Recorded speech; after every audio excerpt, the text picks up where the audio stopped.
Sibiam telah merancang untuk mengadakan siri webinar pada minggu ketiga setiap bulan pada hari Sabtu. Tujuannya adalah untuk meningkatkan kesedaran mengenai Spina Bifida. Bukan sahaja untuk pesakit dan penjaga atau ibu bapa, tapi juga kepada orang ramai. Setiap bulan, kita akan menyampaikan topik penting yang berkaitan dengan rawatan pesakit Spina Bifida. Penceramah yang kita jemput setiap bulan adalah pakar-pakar perubatan dari pelbagai bidang, dari seluruh Malaysia dan sangat berpengalaman dalam penjagaan Spina Bifida.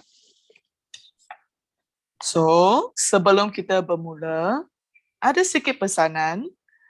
Ketika ceramah sedang dijalankan, tolong mutekan mikrofon dan off video anda. Sesi soal jawab akan diadakan pada hujung ceramah.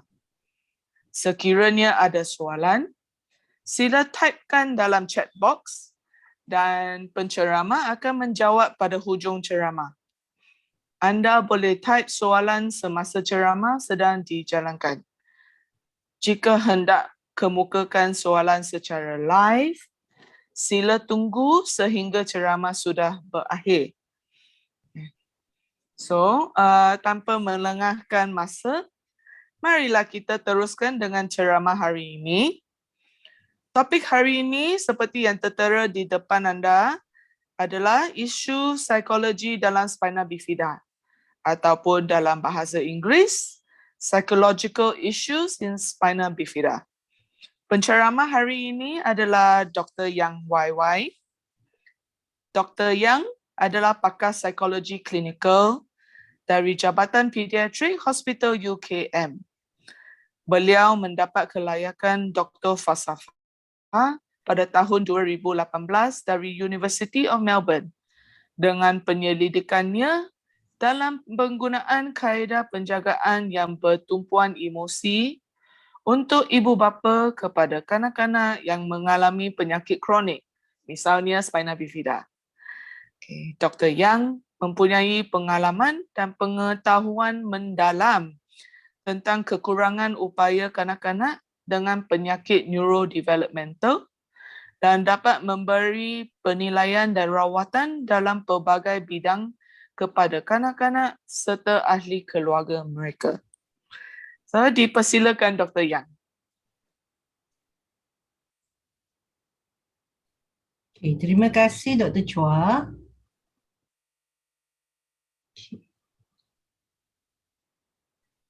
Saya share screen dulu. Okay.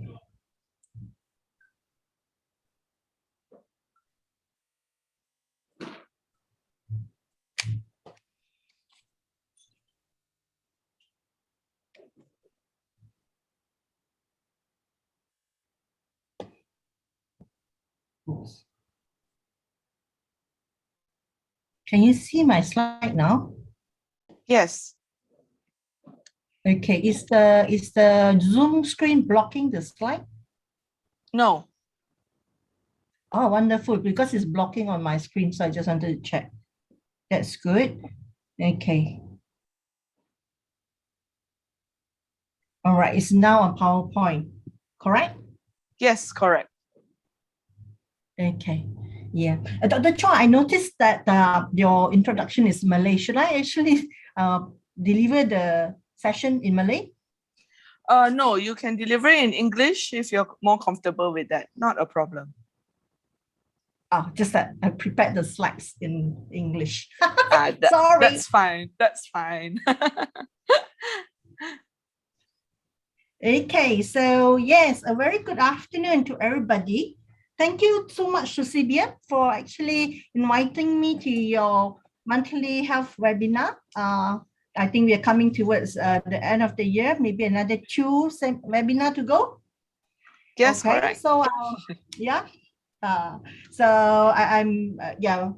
a privilege to be able to actually take this afternoon and talk a little bit psychological issues, because Frequently, either due to the lack of people in professionals in this area, or parents are just too overwhelmed to think about other things. We do not usually have psychologists in the team managing spina bifida automatically. So it will be definitely a step forward if we could actually increase or improve the psychological input and support for children with spina bifida and their families. Okay, so when we talk about psychological issues in children, definitely we cannot run away from talking about their developmental aspects, because children are not static. That means they are growing up, so they are changing and they are obtaining new skills. They're learning new things. And from there, they would actually have more abilities. At the same time, the way that they see the world and understand what they know around them, yeah, in terms of what they remember, what they actually can attend to, pay attention, and make decisions and problem solve, what we call the cognitive skills, yeah, the neuropsychological aspects of psychology is very important, because that will also affect how these children will learn or participate in academics. When we talk about psychology, a lot of people will know or will associate it with emotions. And definitely, emotions is an aspect that we really emphasize as well, because emotions are indicator. There are no good emotions or bad emotions. They are just emotions, and all emotions are valid, as in like they tell us something. Usually the problem is how good are we at one, being aware of the different emotions, and then how good are we at regulating or managing them. So that is actually the emotional aspects that is associated towards anyone, not just in children, but also in older children, adolescents, and even in adulthood, which of course includes their parents. Last but not least, the social aspects. So if emotions is something that is internal and felt by us, by an individual, social would be something that we actually experience around us, either in our environment or the people around us, the relationship that we have. So these are common terms or issues that are actually raised or explore in children regarding their psychological functioning. Most of you, if not some of you, may have heard of this biopsychosocial approach. The biopsychosocial approach is very important because we cannot talk about psychology without actually looking at the bio aspect and social context, especially when there's actually a medical condition related to it. So in this instance, what we are referring to is actually the birth defect called spina bifida. So definitely it would actually influence us. As you can see, they are actually overlap.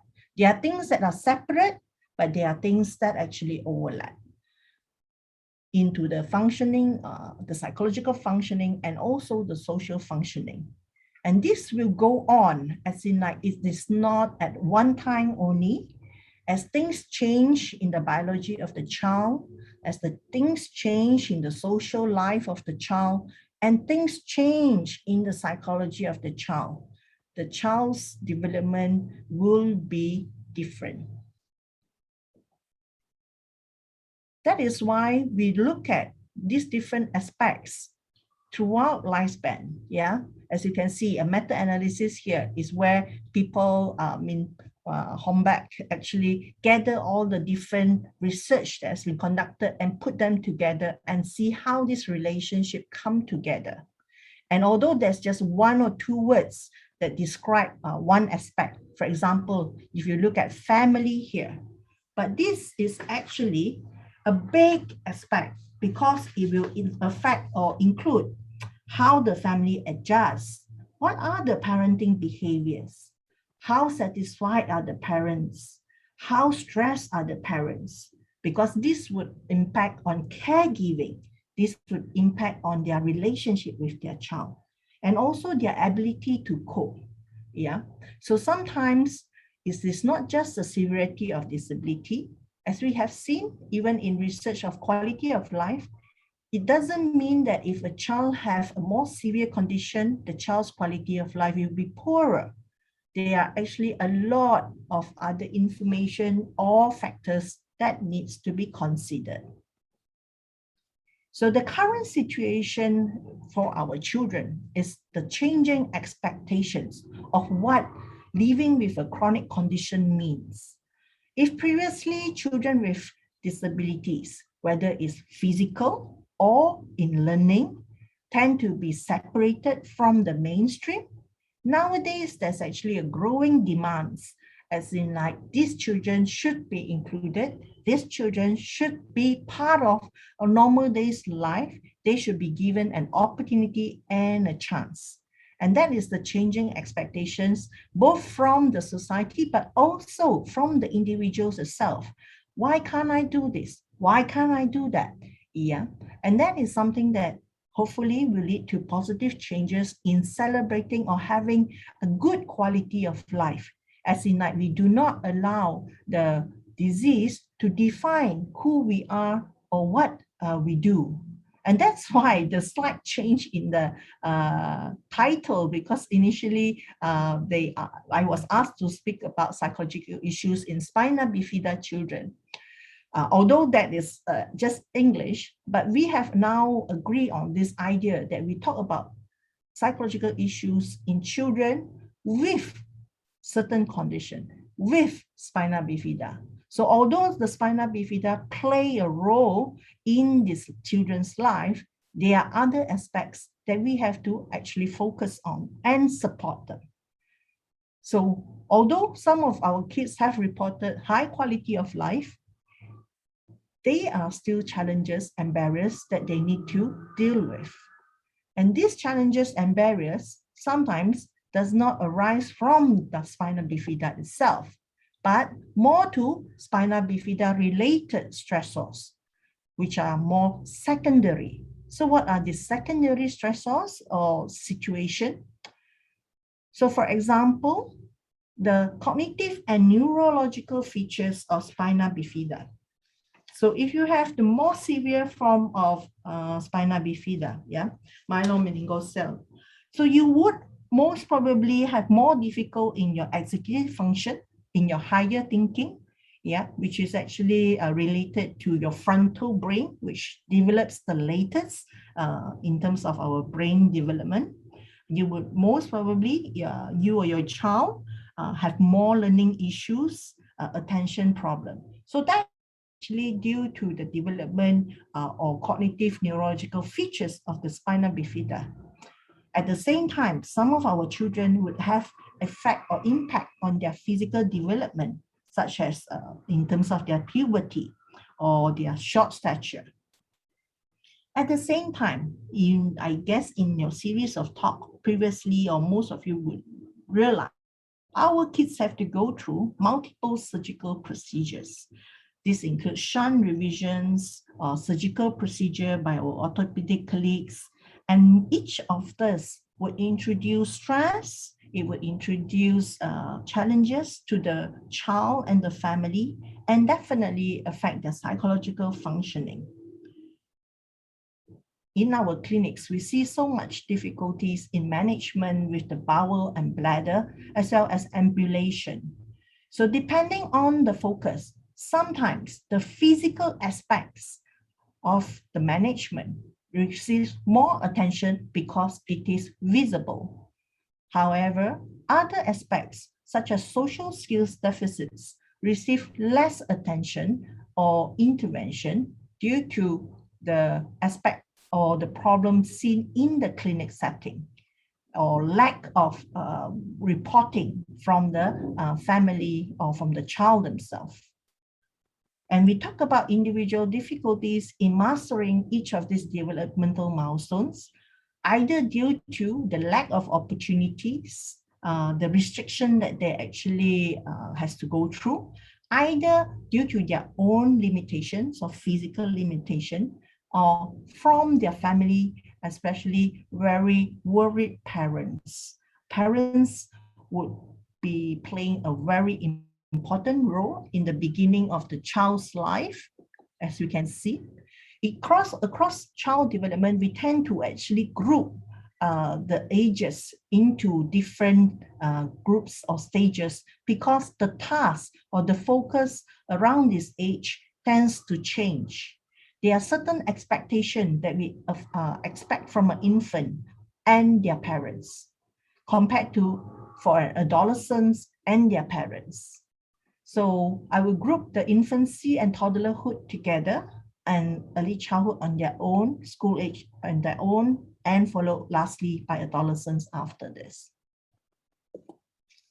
In infancy and toddlerhood, the child is very dependent on their carer. As such, it is important when we actually work with this group at the beginning, we actually assess the family's functioning. What is the current stressor and what supports are there for them? Sometimes I hear from my colleagues that they might actually have provided this family with information. However, the information was not well received or well remembered. This might actually be related to the current functioning of the families.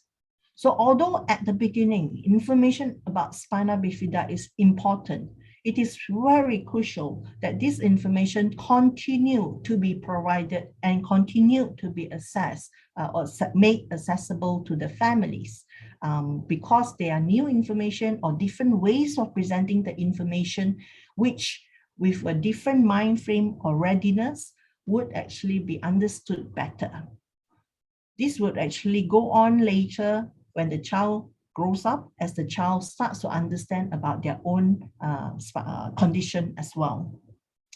It is also important at this point because parents might be at loss or require support from others who also have similar experience. That is when we actually recommend that they connect with other parents who have a child with spina bifida, or the association who might actually be able to support them with the day-to-day issues. For the child, definitely from the beginning, we should start looking at the developmental concerns and the developmental needs, because this will help us actually provide the necessary support. And then if there's actually anything that is delayed, to provide the required stimulation or intervention, rather than the old saying that, oh, the child will learn later or the child will grow up, because usually by that time, the delays would actually will be bigger or much more. So address the developmental concerns early. So developmental assessments is actually conducted at this area. And then even from infancy starting to become toddlerhood, it's important to provide them with abilities to care for themselves. So the ability to actually pass things, keep their toys is also a form of self-management and independence, rather than to do things for them all the time. Physical activities are very important for young children. And even at this time, we start to look at what are the things that they can actually participate in, what kind of accommodation is required. So of course, on the psychological aspect, what we do is we promote these activities to be the same as other children, and we support parents when they actually want to discuss this further, because sometimes parents are also quite clueless as in like what can they actually ask or discuss with the doctors. Yeah. So whenever possible, if we do recognize or find any lack or discrepancy between the skills, early interventions, in terms of rehab services should be actually started as early as possible. The last three at this stage is actually about the parent-child attachment, parenting skills, and parental mental health. So why do I raise these three issues? As I mentioned earlier, children, especially in infancy and toddlerhood, are very dependent on the adults around them, as their functioning is still very much limited. Therefore, it's important to make sure that their parents are actually functioning well so that these parents can perform their caregiving activities properly and confidently. Sometimes, due to their inexperience to deal with a child who has spina bifida, parents tend to be anxious and worried. At the same time, we also have to screen if the parents have postpartum depression or poor mental health, either due to the child's condition or just due to the birth process itself. So it is important to recognize this early so that we can support the attachment between parent and child, as these are important stimulation for the child, especially towards their brain development. The parenting skills that we really want to support during infancy and toddlerhood include those that would promote stimulation for the child, as well as enjoyment of having the child, to see what are the abilities or the strength of the child. Sometimes parents may focus on what the child can't do or what are the difficulties. But at the same time, there are things that the child can do. So even if the child have hospitalization, they actually have to go through procedures, we would encourage them to stimulate the child, also interact and also play with the child in age-appropriate manner and support. The next group, so moving out from infancy to toddlerhood, we would usually support our early childhood kids who are in the preschool age, from 3 to 5, in these other aspects. We start to look at their needs in terms of preschool education. Either they should be participating in a play-based, stimulating environment with socialization opportunities, or whether these children would require additional support. So sometimes what we also work with parents or explain to them is that the academic side of skills like school readiness may only be developed when the child have basic preschool readiness before they are able to talk about academics. So the aspect of play is very important. So that should actually continue. The aspect of friendships and socialization, because we are preparing the child to enter school, to be away from families. So some of these kids, these children, may be able to enter normal schools. Some of our kids are unable to enter normal schools, so they go to PDKs, which are Pusat Pemilihan Dalam Community. And that's also very important, the avenue or the opportunity to attend some sort of education program which is individualized, which is according to the child's education needs or developmental level. So with that, at early childhood, we still monitor how the family functioning is to see whether there are actually any other new issues or different issues, because a family that is coping at birth may not be coping later when the child is about to enter school, because circumstances in the family life may have changed due to life events or due to changes in employment status or differences in the family makeup. More younger children in the household, more responsibility from the carer. So these are things that is important to realize and to discuss so that the parents can have a space to talk about or discuss with the professionals. Regarding the neuropsychology aspect at early childhood, So earlier I mentioned about the developmental assessment, and usually we would actually reassess the development to monitor the process or progress of the children, whether we are able to support them with the right intervention, and are they actually developing according to their own trajectory.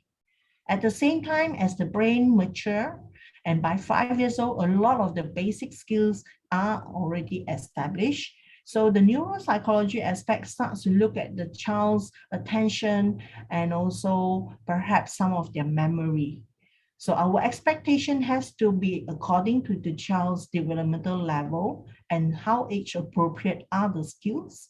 And then from there, developing or recommending appropriate intervention. So that by the time that these children enter school age, we hope that we have already provided them enough support to actually be part or to enter or participate in all these activities. Sometimes when we talk about school, there's actually a understanding or habit of leaving it to the teachers to decide. And some teachers are also very concerned when there's actually a child with medical illness in their class. Therefore, it's very important that the family, as in like the parents, understand the child's situation and also establish a relationship with the school. So we would support and also recommend and provide parents with necessary documentation or letters to ensure that the child is not separated from other kids and have the ability to participate either in some modification to the activities or in a different form in terms of their participation. So these physical activities could be something that is recreational, could be something that is actually sports. Some of it are activities and hobbies that these kids can have outside of school on their own. And then we also encourage them to participate as much as they can, suitable to their interests and also ability for sports and club activities. A lot of time, the social friendship is what makes these children enjoy school. And that is why we always encourage and check with the kids whether things are going on all right. There have been reports or complaints about bullying, which is experienced by these children. And that is why it's important for us, the adults in this child's life, to pay attention if there are actually any emotional or behavioral difficulties that are actually presenting itself. Emotion and behavioral difficulties does not automatically become mental health problems. We go through life having different emotions and also learning about behaviors that could make things worse or make things better. So these are the sort of learning that our children are conducting or going through. So when we work with families, because sometimes previously, especially when we have a different services or when we send some of our kids to the psychiatry department, there is actually a lot of responses from the family, as in like, why does my child need psychiatric help? Yeah. Having the clean site in the pediatric department mean that our support or our work, we work together with the pediatrician and also other team members in ensuring that all difficulties are addressed early before they become a mental health issues. So that's one of the prevention, and also maybe some of the more mild type of psychopathology can be managed within the department and the team.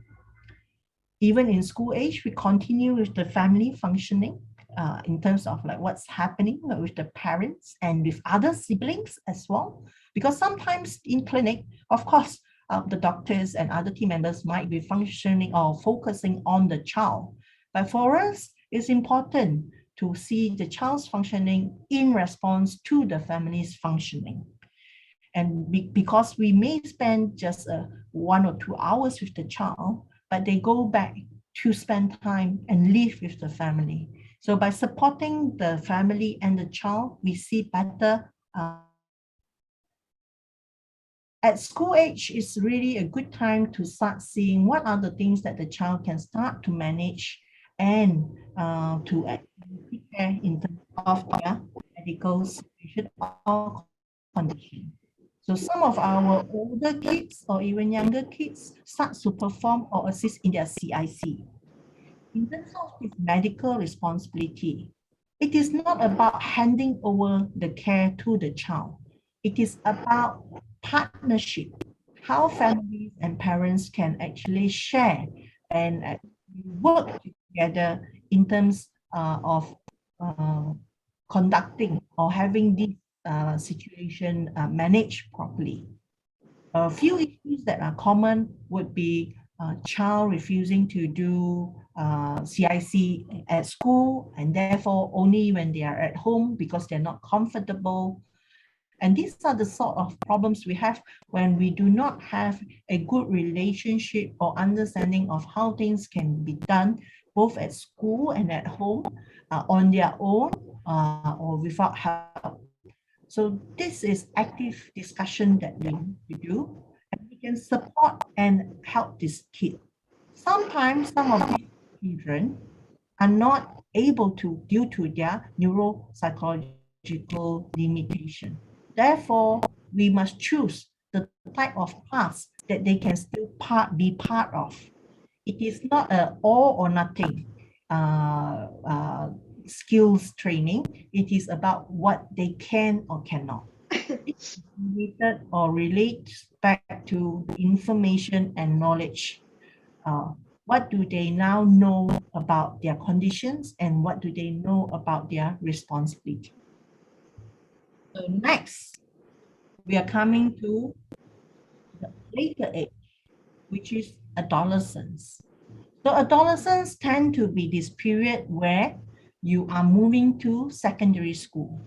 So in Malaysia, sometimes some of our kids are in PPKIs, program pemulihan ataupun integrasi, kelas khas. Some of them are actually in mainstream. And some of them also change due to their inability to cope down the road from mainstream to PPKI. So there are a lot of transition that can happen going into adolescence and also coming out of adolescence. So as we have to start planning for transition into adulthood, transition of coming into leaving school, not when they are finishing, but as they start secondary school. So by adolescence, some of the things that become interesting or important remains the same as in school age, but quality, all the skills associated are now different. As you can see here, some of the things that remains the same as I talk about self-management and independence. We have started that for the child during school age. So as we see what are the things that they can actually start to do, and we really encourage them. So by adolescence, some of these skills are fully independent, and some of them still require help. Some of this help is related to the physical abilities. Some of them are related to lack. What some of us have seen or have actually observed for our children with spina bifida is also in terms of the development of sexual health and education. A lot of times, parents do not think that it is something that they should actually discuss with their child, either due to their impression or idea that a person with disability would not have such a need or would not have such a problem. However, it is important to ensure that all our children have some sort of understanding about sexual health and education so that they can also protect themselves and they are able to develop age-appropriate understanding and tasks related to sexual health and education. So that is something that is psychologically meaningful and also in preparation for some of our kids to start having this ability to protect themselves if they goes on to have more independent functioning in the future. So you can see that we also do some social skills training because we realize that sometimes the lack of friendship or the lack of ability to socialize is due to the lack of social skills in these children. And therefore, we have to actually train them by modeling, by providing basic skills of how do they actually approach and what are the suitable behavior in certain situations. And these are the kind of things that they can do with their friends. So besides family, friends or peers are important because if we want to help our children with spina bifida achieve independence, as in like independent functioning, some form of ability to either have vocation, some kind of job or vocation, especially to actually achieve the full potential of their life. We should be looking at all these aspects. We do and we hope that these children, even from when they were preschool, I have started to talk about individual education plan. Unfortunately, at the moment, we are not integrated with schools. Sometimes some of the things that we suggest, the schools are unable to provide. And therefore, this remains a problem in how can we make sure or ensure our adolescents or our children can achieve their priority. One of the ways that we work is to ensure we have enough information or as much information about vocational settings, options for children with different kind of disabilities, and then what kind of support that is available by NGOs besides the government. And these are the kind of resources that we develop. And sometimes it's good that you could actually get in touch with the association to have a database of this information so that it can be shared between parents and also with other professionals. For the last 5 years, if I'm not mistaken, there has been actually an increase in services of vocational training. And we see and we hope that this kind of opportunities would continue to grow so that our children have more options in the future. Having said that, besides paid employment, we should consider or we should always encourage our children to develop activities and hobbies, because this is one way for them to actually have some kind of ability that is due to their interest and passion. And with regular practice and regular development, this is when they could actually master certain skills that can be used or turned into jobs opportunities. And by adolescence, it is important that we start to recognize the strength of these children. So if at preschool and school age, we want to explore as many different types of activities for them, by adolescence, chances are these children would already have areas of strength that we could continue to work with or work on so that it can be something that they can actually continue to pursue even after they have finished their formal schooling. I did not start at the beginning to talk about the at-risk behaviors, but these at-risk behaviors is also important because adolescence is a period where peer pressure can be both positive as well as negative.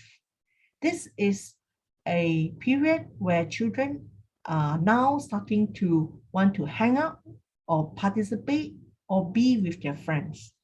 So some of the things that their friends say, they can only say once, and it is solid, as solid as it can be compared to other adults, either the parents or even the doctors. They would not actually listen so easily.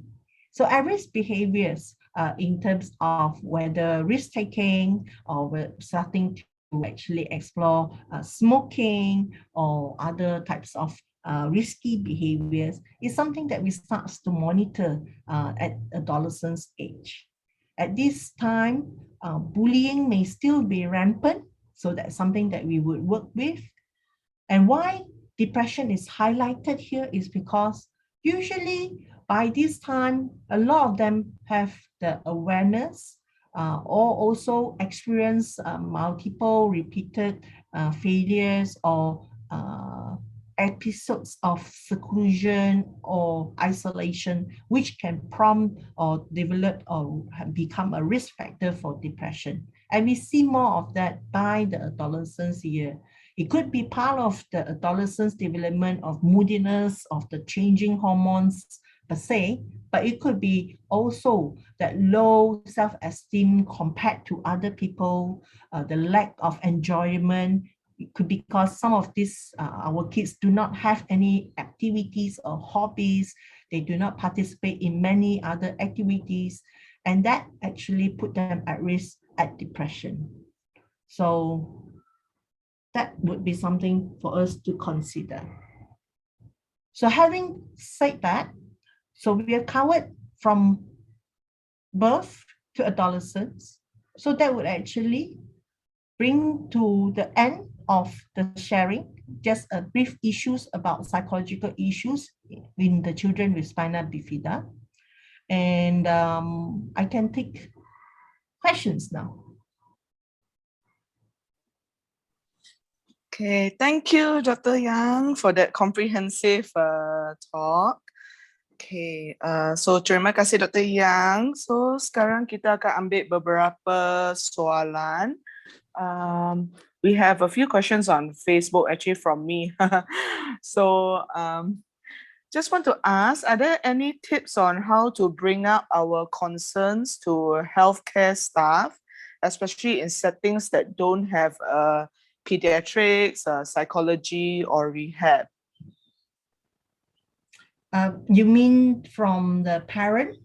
Yes, from the parent, or even for the spina bifida individual. Yeah.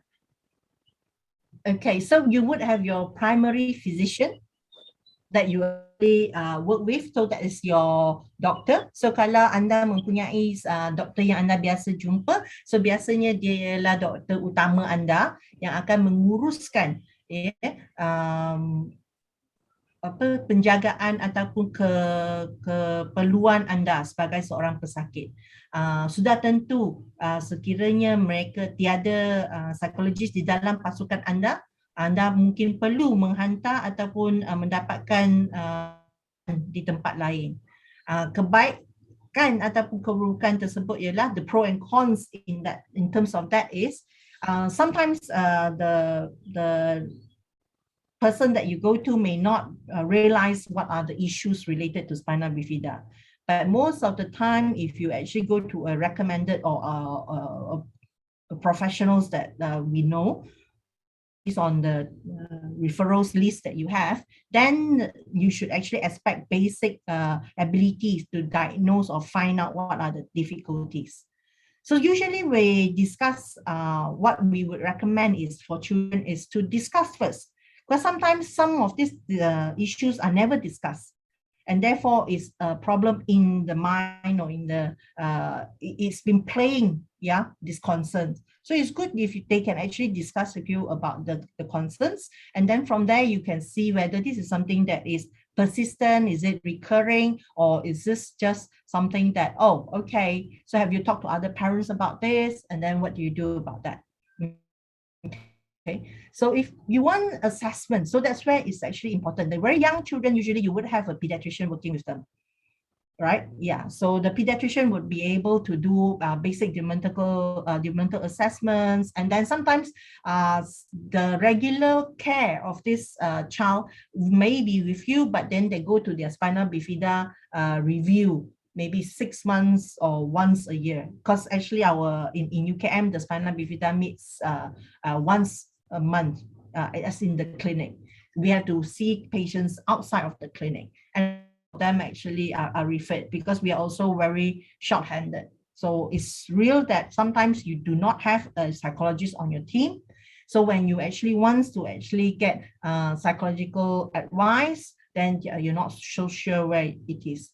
If it's something related to child's health, child's development, and also schooling, usually the pediatrician can actually provide support to you regarding most of these things. And then for assessment, especially for school age, and then maybe for your adolescent, you might actually find some of the psychological services either from the child and psychiatric unit, or from the university's psychology clinics. I think nowadays KKM's clean sites are usually in psychiatric under psychiatric department, because they also have a very heavy load there. So access is very limited right now. Yeah, but it's good to actually discuss and get that support, I suppose. And there are actually a lot of websites nowadays. I mean, internationally, you could actually find out what other people's concerns are. That's why our appointments are very precious. So sometimes when parents don't come, we are very upset because it's so difficult for us to slot people in. Yeah, so I'm not sure if I've answered that questions, but yeah, that's some of the recommendation. And I think Sibiam can also start listing some of those resources. Okay, yeah, that's a great suggestion. Yeah, we need to update that list. Okay, so I rasa ibu bapa digalakkan untuk membawa apa-apa pertanyaan kepada doktor yang terdekat, mungkin klinik kesihatan ataupun klinik swasta yang berdekatan, tapi lepas tu rawatan susulan ataupun referral, kalau itu diperlukan akan diberilah. Okay, so the second question from me is how can we approach unwanted advice sometimes from friends and family? You know, it can be quite upsetting sometimes. How can we approach that? Does that, you're asking from the point of a doctor? Oh, from parent. From the point of a parent. Yeah. Parent, so yeah, okay, I understand where that question is coming from. Okay, so sometimes our family members or our friends are really trying to be helpful, but not very effective in it or even useful. And sometimes we are put into a position where, how do I actually end this, or like, you know, this is enough, without being rude, because I think sometimes we understand that the intention is actually good, but I think being firm but just to let them know, it's like, oh, I understand. You can actually go with this script. Yeah, this is some of the script that our parents use. Is like, okay, I understand that you really want to be helpful, but I think I have enough help right now. So yeah, thanks. But yeah, you can actually acknowledge that first and then say, oh, then I have too much already, so I think it's enough. Yeah, because sometimes a lot of time people kind to want to be helpful and they will actually overshare or tell you a lot of things, but it's more like from them rather than for you. It's their need, not your need. Because if it's something that is your need, I would have asked you like, oh, what's happening? What do you need now? What do you know? But if I start telling you, oh, do you know this? It's more my need to tell you something. So it's okay. You can say, oh, you know, okay, I'm actually having a lot on my mind right now. But if you want to tell me that, yeah, maybe another time, not today, if you feel too bad, like want to stop there. But it's good to tell them, like, I do have a lot of information.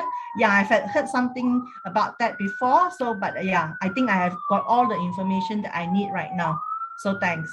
Yeah, and say I'm working with a few people with this, so that I think I'm quite good for now. If I need, I will come back to you. I will check with you again about that, because sometimes we don't know how things go afterwards, or we need them for a different help, right?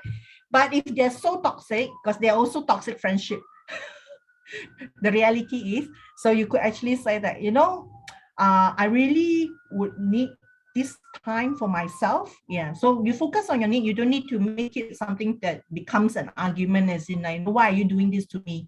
And then but right now I can't deal with too many things. So is it okay if I contact you when I am in a better place to talk to you? Yeah, so you could actually say that, and say that what your need is. At the moment, there's too much going on in my life, so I don't mean to be rude, but yeah, let's give me some time. Is that okay? Yeah, just give them a specific request from yourself. Is like, I have too many things going on and I can't hear any more of this. Is it okay? Yeah, if you stop sharing right now, yeah, just ask them simply without the shout, because sometimes I think our Malaysians are also very polite people. They don't know how to refuse help, unwanted, uninvited, unsolicited help. Yeah, that's a great script. Yeah, to be firm but also polite. Yeah. Okay, we have a question from Dr. Craven. He asked, if a child faces bullying at school, even if the parents or teachers have already warned the bullies, but sometimes the resistance is still there, how do we break it and make the child to be accepted among their peers?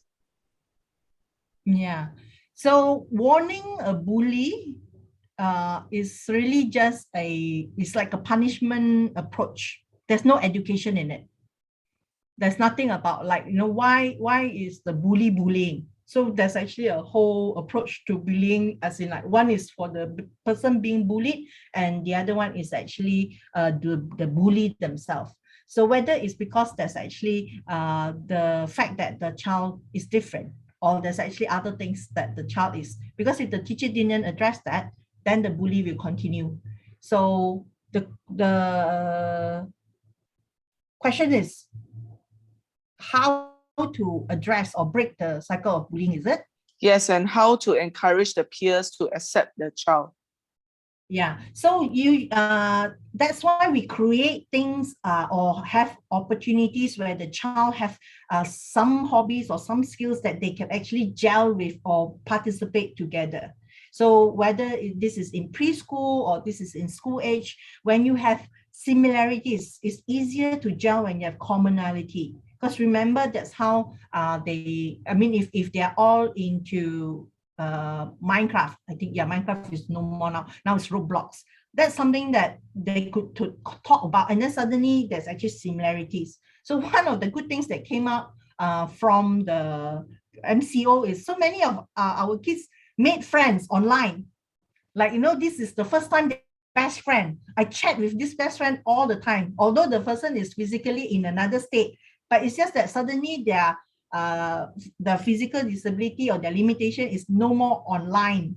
Yeah, so you see that unfortunately, when there's no similarities or there's more differences, the higher chances of being bullied. So in order for them to be accepted, then one is actually education, as in, like, okay, what is the message that the teacher is sending, as in, like, okay, all of us are different, you can do this, you can do that, everybody can do something else. So we could actually find, like, the differences and the similarities between people, and then always having this idea about, like, oh, you can contribute this, you can contribute that. So if that is the mentality in the classroom, chances are the children would be more empathic and also collaborative. But if the teachers are also treating the child differently from the rest, that's when there's actually a higher chance of the bullying happening. So that's to actually explain to the class, and then if the child really require a different treatment, then we have to explain to the class as in, okay, appoint them, this is a role. So we have buddy system, or we also have like, okay, this is because some of our kids are really well taken care of by their friends, who would actually manage and then give a long running list to the parents, as in like, oh, hari ni dia buat ni. Then you know that it's a very different, because they have actually adopted this role where they are there as the protector. But sometimes a bit scary if they're actually pushing the wheelchair all around. Yeah, because so you have to understand. That's why I said earlier, even from a very young age, we start to give them skills or give them responsibility that is within their ability. So the school friend also, if they do not see that, okay, if it's the bully, we can say, okay, so we want to say we can work with that, as in like, oh, so what happens, like first understand first what happened, okay, so what can we do next time? But okay, so now you are a strong person, you are healthy, do you think you can help this person? Like, you know, how does the teacher actually address the issue to give that role that the bully now, okay, so right now, if anyone else bully the child, for example, so you put him in the position where he is protected, if you could lah. But it really depends on the dynamics in the class. So that's some of the strategies that we would actually try working with the teachers, but also with the bullies. We have had cases where parents are called in, and then it's managed at the guru besar level, but then it doesn't trickle down to the kids. So although there's actually parent meeting, sometimes the kids themselves. So you have to actually address all this. We have also have cases where 1 year wonderful, but when the child moved to another year, when it's a different teacher, then some of the problem reoccur. So that's why I say it's something that we check every year, because it doesn't mean that if it didn't happen last year, it will not happen this year. It could also still happen when there's all these changes or new people in school. Okay. Yeah, talking about, new people in school who don't really understand. I think we can take this as the last question for today.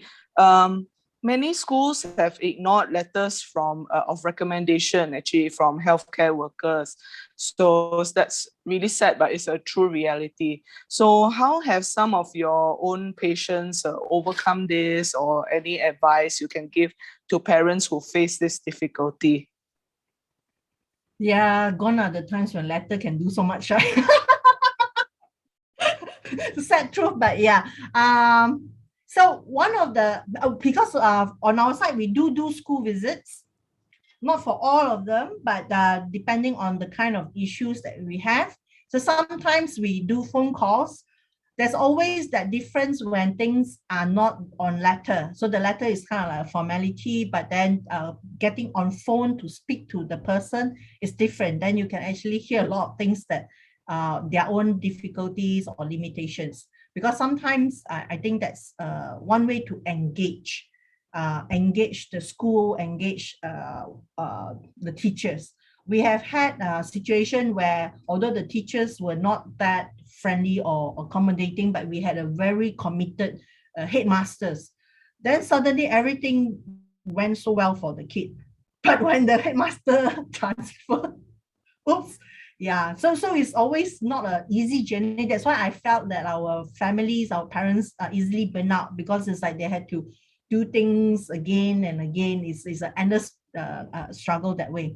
So, but then we do or try to actually outreach and call, and then we offer. So usually we don't tell the schools what to do, but we, like you say, it's a recommendation, but we also are open to actually discussion. So we offer to call, we try to call, we offer to visit. So we do different ways to actually engage the school. And sometimes when they feel that, oh, there's actually someone that they can talk to, they're quite happy. I mean, quite a few of the schools that we engage with are actually able to share with us their actually a lot of fear, like it's a lot of their fear or difficulty in terms of logistics, that it just becomes something that too many things, too many other things to handle. So I would suggest that's one way to beyond the letter to call. Another thing is, if the bahagian sekolah can start having more more interaction with school in terms of how to improve healthcare access, right? Because right now a lot of it is actually from the education side, the input. You mean bahagian sekolah at KKM or at the hospital level itself, or PKM, they have the bahagian kesihatan sekolah or something, right? oh, Yeah. right. The one that covered by Klinik Kesihatan. Yeah. Yeah. So sometimes I think the teachers, once there's a human talking to another human, a lot of things change. Whereas the latter becomes something that just go into a file because it goes to the pejabat and then sometimes.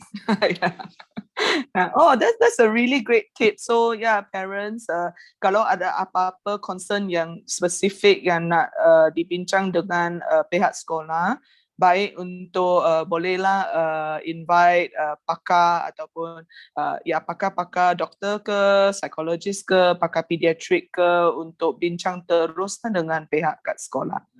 Okay. So I don't think we have any other questions. So there's another one. Encik Nasri. Okay, yes. Selamat tengah hari. Yes, selamat tengah hari. Okay, doktor, just nak share sedikit lah. Saya rasa berkenaan dengan Spina Bifida, seperti yang kita tahu, Spina Bifida adalah kekurangan dari segi fizikal, tidak dari segi mental. Jadi pada saya, mereka adalah pilihan utama adalah pendidikan umum, bukan kepada pendidikan khas. Itu yang pertama. Ya, betul. Patutnya mereka mesti suggest atau dipaksa untuk pergi ke sekolah normal seperti orang lain. Sebab dia hanya ada masalah dengan fizikal, tidak dengan mental dia. Itu yang pertama. Yang keduanya, seperti kes bully yang tadi. Kes bully hanya akan terjadi di sekolah-sekolah aliran perdana, bukan di aliran sekolah-sekolah khas. Kita rasa jarang sekali kita mendengar sekolah-sekolah khas ada kes bully, tak ada.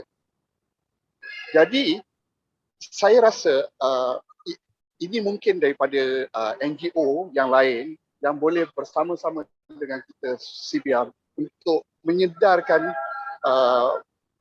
bahagian Kementerian Pelajaran untuk saya rasa ada tactical atau education yang dijalankan dekat sekolah pendidikan khas boleh dikombinekan dengan sekolah perdana. Saya ambil contoh macam guru, sepatutnya mungkin mereka ada bekerjasama dengan sekolah pendidikan khas. Guru mereka memberi atau berkongsi info dengan sekolah aliran perdana bahagian hal ehwal murid atau apa saja. Maksud saya ada kerjasama di antara, baru mereka faham kalau ada kes macam ni macam mana nak buat. Yeah. Itu cadangan yang sangat bagus. Betul. Has that ever been brought up before?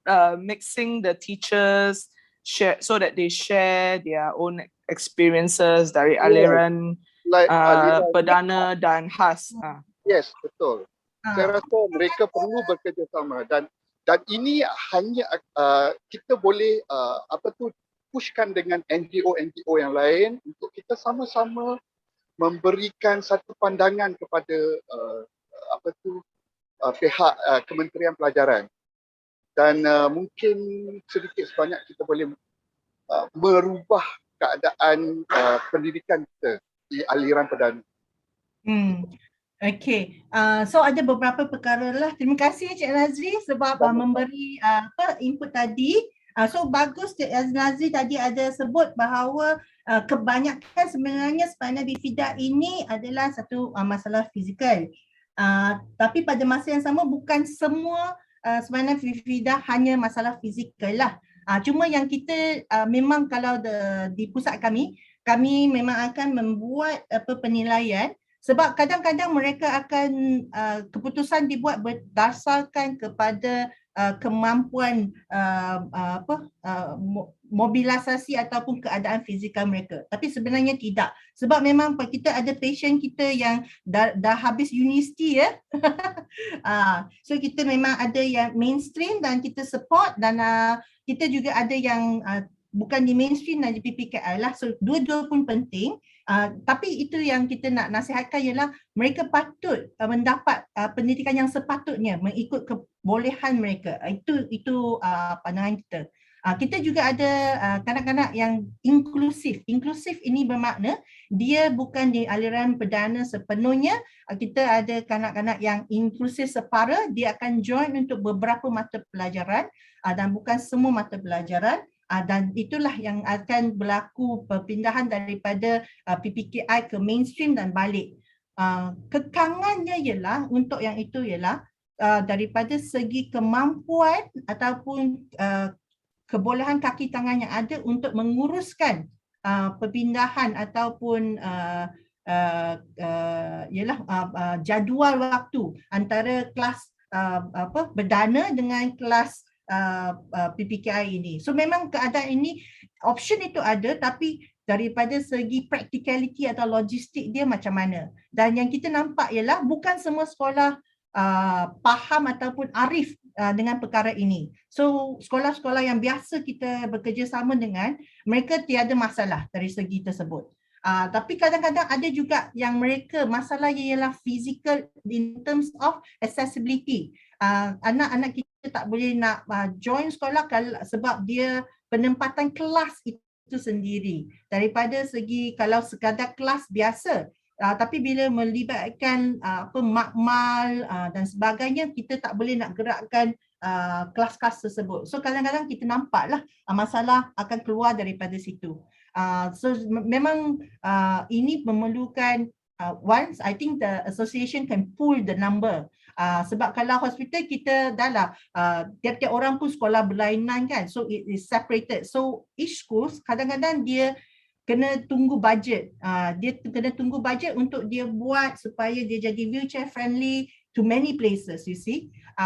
So ada sekolah yang cepat sebab dia ada dapat donors, tapi ada yang memang dia kekangan dia tahun tu dia tak boleh, dan dia kata dia akan cuba dan sebagainya. So saya rasa kalau dari segi persatuan, bila ada a group like you have the numbers, then you could actually talk to the ministry with a louder voice in that sense.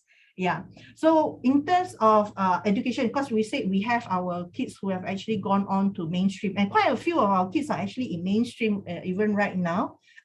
Cuma masalah bullying ni mungkin sebab kita ada banyak, kita ada pusat perkembangan kanak-kanak di HUKM.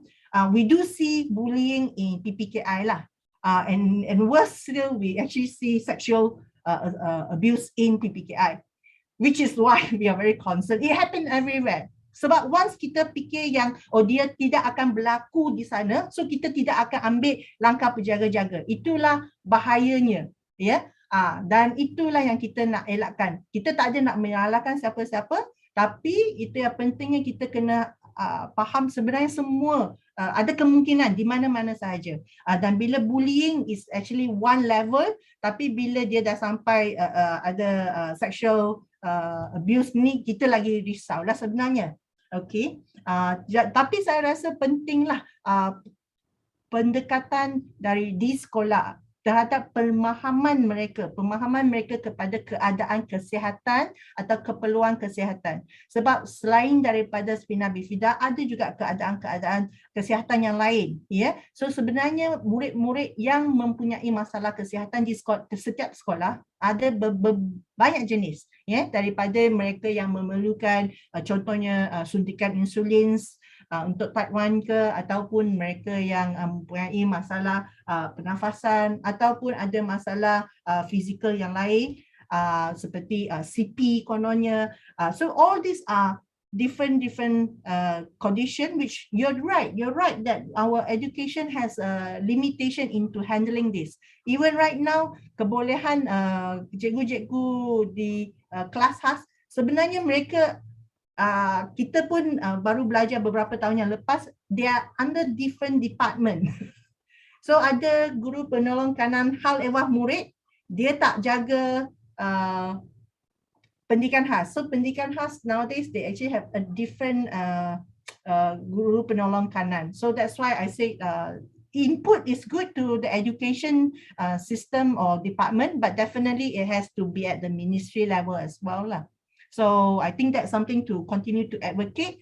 So that's the benefit of actually being able to see the psychologist to actually have the assessment to actually prove that the child has certain disability. But sometimes one of the things that we realize is sometimes the child's thinking ability is okay, but they might be struggling with the writing because they're tired or they're slower than others. So because they are slower than others, then that make them look like or seem that they are also slower here.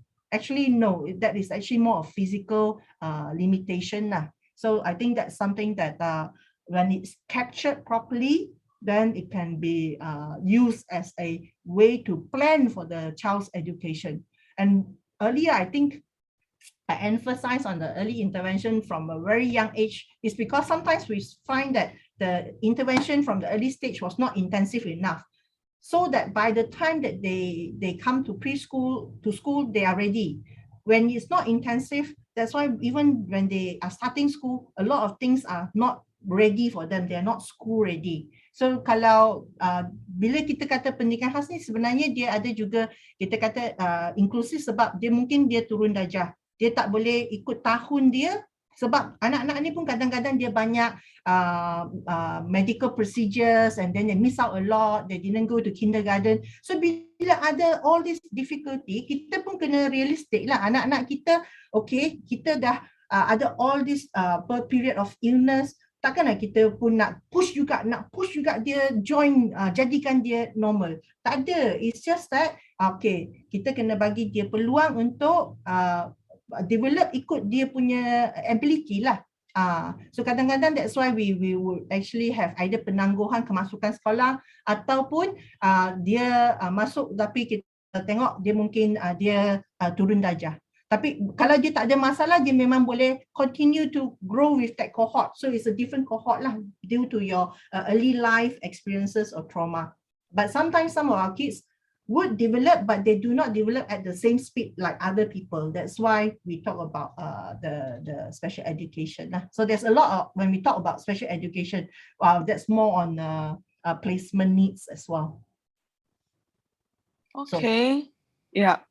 That was a comprehensive explanation for the difficulties in fully integrating our children.